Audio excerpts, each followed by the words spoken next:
all, welcome or welcome back to my channel, being Louisa. Today's video is going to be all about my previous life experiences that led me to midwifery. It's also going to be sponsored by Nurses.co.uk. Nurses.co.uk is an online website where they taught you all things nursing and now midwifery, thanks to us. On their blog post you can also get tips and tricks on nursing, how to get into nursing school, what it's like, and then now also midwifery, which is great. My previous life experiences that kind of led me to midwifery, I had to think really long and hard on this because, as you guys know if you've been on my channel for a very long time, you all know that I always say it's God that led me to midwifery. I did not think of it because I wanted to be a photographer. But then again, one of the specialities I wanted to specialize in was maternity photography because I've always been fascinated with pregnancy. So that kind of started when I was like 13 and like the whole rave of 16 and Pregnant and that TV show, and then like there was like a UK version 15 and Pregnant or Underage and Pregnant, something like that. And so that whole craze happened, and then that's also when I found Jess Fam, who back then was called Gabe and Jess. I can't believe she's been making videos for like almost 10 years. I think it's like 9 years. I'm like, oh my gosh.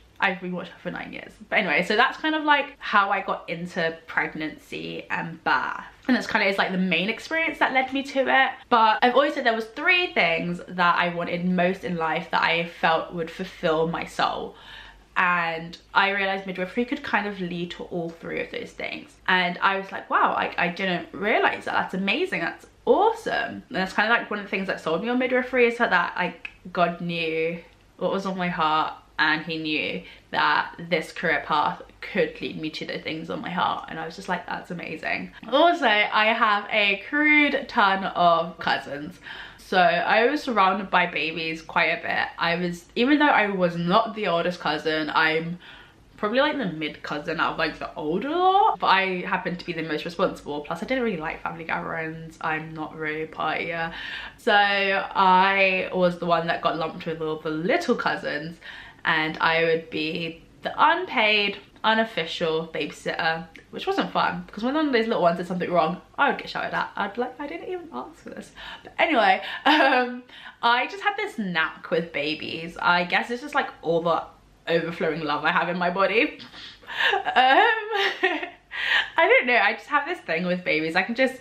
I'm very patient with them. Like, I'm not patient with normal human beings, like adult human beings. I am not that. That's a lie, I actually am.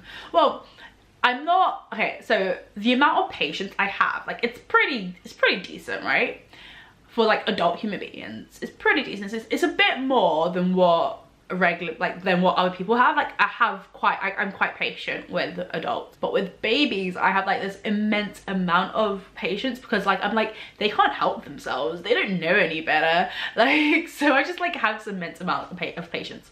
So I feel like that kind of like also led me to that, like to this career, because I have that exact same amount of patience when I'm looking after a newborn, or when I'm trying to teach a mama how to breastfeed, or well, not teach but help, like assist I should say. I have so much patience in that situation, and like I just pray that one day it'll rub off on the right mum who needs the patience and realizes, like, she's like, oh okay, it does just take time. I'm like, yeah, I love when they say that. I'm like, yeah. But yeah, so I do have quite a bit of patience, and that kind of like led into it. And like, what basically, one of my cousin's mother, she had a home birth, and that kind of like really fascinated me. I don't know how old I was, I think I was a teenager, but I was like really, like, she was like, because the way she got treated by her midwives when she had a first baby, she didn't like it, so she decided for my second baby to have a home birth, and that like really fascinated me. I loved the idea of it, it just seemed really cool.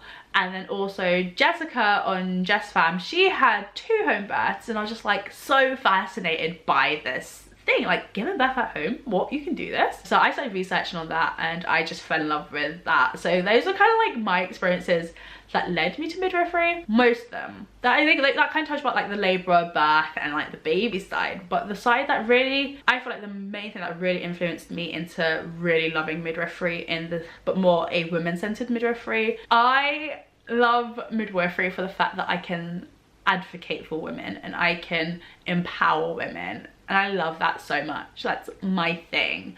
That is like, I've wanted to advocate for people for so long, but when midwifery came up, well, not even when midwifery, it was more when I realized that I didn't find myself beautiful because of beauty standards of this world, and that was just messed up. And I was like, I wonder if other people feel like this. And I realized other people my age, because I was about 17 when this happened, yeah, 16, 17, and I realized other people my age still, like, they turned for others for validation of if they were beautiful or not. And I was just like, that makes no sense. And like, it's a changing thing as well.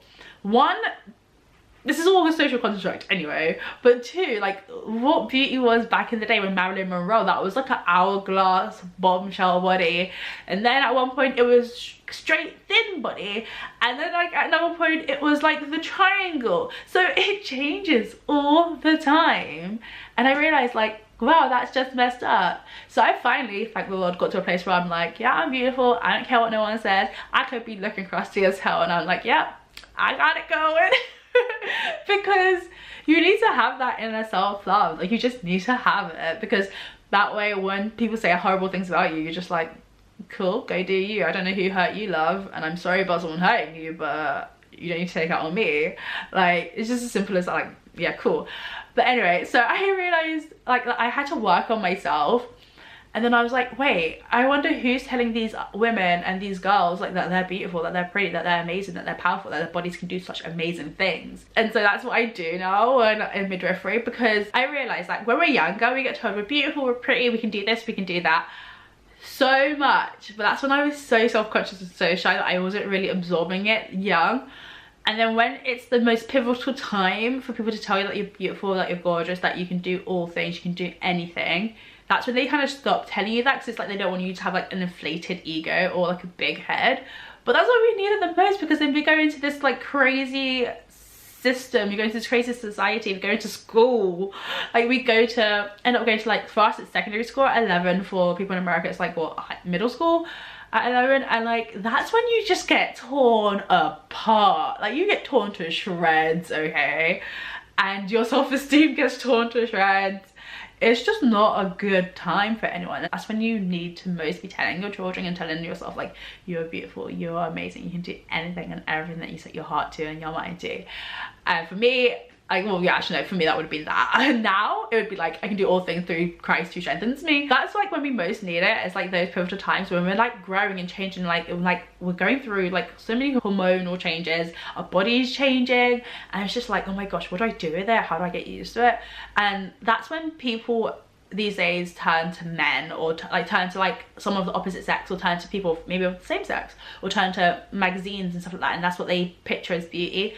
And that's what they picture, like, and when people look at TV and go, that's how you give birth, because that's what they're doing it on TV, and it's like, no. Your body is so much stronger than that. It's crazy, like, you don't even realize it. And I just like to empower women and tell women that basically all the time. And even if they do want to give birth like they do on TV, I want to at least educate them enough in the short amount of time that I know them, that they know that there are other options. You don't have to lay on your back. You can actually move, you can get up. You have an epidural, so what? If you can feel your legs, I'm gonna get you up, trust me. So yeah, I went off on some rants, sorry about that. But yeah, so one of the main things that I really loved is like I could empower women and even their partners as well, and just like let them know, like, yeah, they're doing a really great job, they're doing amazing, they can do it, and that it's gonna be the craziest ride of their life, but it's gonna be amazing. And their body is so amazing that it can adapt and do so many more things than you even realize and could ever imagine. But yeah, so that's kind of my past experience that led me to midwifery. I hope you enjoyed the story time. Sorry it kind of went a bit ranty, but I tried to pull myself in. But yeah, so I hope you enjoyed, and in the meantime, keep on being you. If you like this video, give it a thumbs up, comment down below with any questions or suggestions, and don't forget to subscribe to get weekly updates. Bye y'all.